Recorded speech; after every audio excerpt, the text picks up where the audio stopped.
અને સંજોગો પ્રમાણે વર્તી છે. યુદ્ધ ખેડવાનું હોય ત્યારે તે યુદ્ધ કરતી અને ખેતી કરવાની હોય ત્યારે ખેતી કરતી.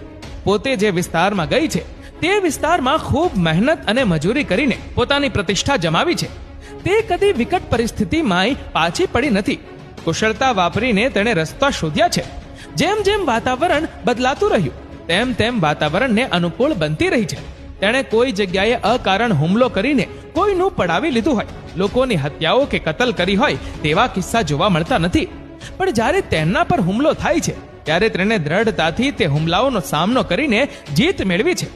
હજારો વર્ષો સુધી આ જ્ઞાતિ નાના મોટા જૂથોમાં ફરતી હતી, પણ જ્યાં જ્યાં શાંતિનો અનુભવ થયો ત્યાં તે વાસ પણ કરતી રહી છે.